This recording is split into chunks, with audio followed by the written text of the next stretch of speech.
com o Rodolfo. Basicamente foi o mesmo lance do Flamengo. Não venho aqui me lamentar se foi pênalti, se não. Vocês sabem que, independente do resultado, eu não falo de arbitragem.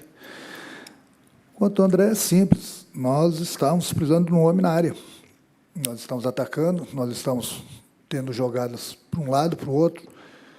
E, nessas horas, é importante ter um jogador de área para brigar, para tentar concluir as jogadas. É muito simples, tanto é que depois eu coloquei, no momento que o Flamengo perdeu o Gabigol, coloquei o próprio Viseu, jogando com 2 atacantes dentro da área. Não fizemos o gol.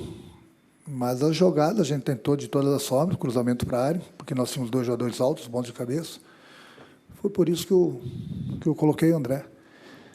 Mas eu fico surpreso quando eles pegam no pé de um jogador aqui no Rio Grande do Sul. Não estou falando de vocês, você tem todo o direito. Realmente, vocês, às vezes, alguns de vocês deveriam pensar. Alguns de vocês, ou todos vocês, têm família. O jogador também tem família. Às vezes é uma crítica, a crítica construtiva ela é válida. Agora, meu Deus do céu, é uns que eu vou te contar, eles esquecem do mundo, parece que eles querem o mal do jogador, querem jogar o jogador contra a torcida. Eu sempre falo para vocês, o André é jogador do clube, ele é jogador do grupo do Grêmio. Então, espero que eu tenha respondido a tua pergunta, por que o André entrou no jogo hoje. O Flamengo, Renato, por mais que tenha preservado alguns jogadores, manteve a característica que eles têm apresentado ao longo do Campeonato Brasileiro. Repito, sem a qualidade dos seus titulares. E o Grêmio apresentou, pelo menos hoje, uma dificuldade muito grande de sair jogando. Não é do costume do seu time dar balões, fazer ligações diretas, e isso aconteceu muito, principalmente no primeiro tempo. Você tem o diagnóstico do motivo pelo qual a dificuldade hoje foi muito evidente, principalmente nos primeiros 45 minutos, mesmo contra a equipe reserva do Flamengo? Em primeiro lugar, eu não considero time reserva nem aqui, nem em outro lugar. O Flamengo gastou quase 200 milhões, então você não pode dizer que tem um time reserva. O Flamengo jogou sem 4, 5 jogadores. O Grêmio jogou com uma equipe totalmente diferente, alternativa, contra o Flamengo no Maracanã pelo Campeonato Brasileiro também. Então, vamos jogar contra. Então, a gente tem que falar dos nossos desfalques. E eu não costumo falar dos nossos desfalques, até porque eu sempre valorizo o meu grupo. O que aconteceu hoje é que o Mateuzinho ele faz muita falta para a gente, porque é um jogador que se assemelha ao Maicon. São 2 jogadores que têm uma qualidade muito grande na saída de bola. Eu coloquei o Michel, e aí vocês vão me perguntar por que não o Darlan? Justamente porque nós tínhamos o problema da bola aérea novamente. Então, nós temos que ficar com um time muito baixo, e isso é perigoso, porque numa bola aérea, numa bola parada, se decide uma partida. Então, eu optei justamente pelo Michel, simplesmente por causa disso. Agora, a minha equipe foi ofensiva o tempo todo. O tempo todo. No final do jogo, então, nós estávamos praticamente com um volante, nem um lateral direito. Tentamos de todas as formas. A gente também não pode tirar os méritos do Flamengo. Eles têm um grupo muito bom, muito bom. Você vê que sai um, entra o outro, eles continuam jogando da mesma forma, a qualidade deles é muito grande. Se aproveitaram do pênalti. Por que ninguém me pergunta se foi pênalti? Ninguém me pergunta se foi pênalti ou não?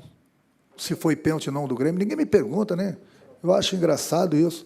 Não vou falar, mas eu gostaria de ouvir de vocês. Olha, o Flamengo teve um pênalti que, pela regra, que o Gaciba teve aqui dando as explicações para a gente, e eu não estou nem criticando. Isso é uma crítica construtiva.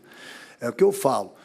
Eu falei para o Klaus, que é um dos melhores árbitros do futebol brasileiro. Eu fui lá, eu perdi o jogo e fui cumprimentá-lo depois do jogo. Então, muita gente pode achar, o Renato foi lá porque perdeu o jogo. Não, fui lá cumprimentar pela arbitragem que ele teve hoje. Agora, a regra tem que ser para todos. A regra tem que ser para todos. O Gaciba teve aqui, ele mostrou o lance, esse mesmo lance aí do Léo Moro, o jogador caindo ainda, sem tocar no chão, ele falou para a gente, não é mais pênalti. Aí o Léo está caindo, já está com os dedos no chão, pênalti. Do outro lado, um pouquinho diferente, mas praticamente igual o lance do Viseu com o Rodolfo, não é pênalti. Então, no intervalo do jogo, falei com o Klaus. Klaus, deixa eu falar uma coisa para você. É a única crítica que eu tenho. Veja bem, não estou fazendo crítica à arbitragem, eu estou fazendo crítica às decisões deles. É que eu venho falando há horas para vocês. Ou a CBF se posiciona que obriga o árbitro do jogo, num lance desse, olhar o lance no VAR, ou tira o VAR. Porque a única coisa que eu cobro dos meus jogadores, e eles têm conversado com a arbitragem do campo, é justamente isso, foi o que eu falei para ele. A tua opinião pode ser diferente do árbitro do VAR. Se você é que manda no jogo, e eu acho que tem que ser o árbitro do jogo, em qualquer jogo, é ele que manda, ele sempre fala, sou eu que mando o jogo, perfeito, concordo. Então, vai lá ver. Porque a opinião do árbitro do jogo pode ser diferente da opinião do VAR. A única discordância que eu tenho disso tudo é que o árbitro do VAR tem que parar de apitar o jogo. Porque quando eu cobro da arbitragem, pô, porque você não foi lá ver? Ah, porque o cara do VAR me falou que foi pênalti. Ah, o cara do VAR me falou que não foi pênalti. Eu falei, mas a tua opinião pode ser diferente da dele.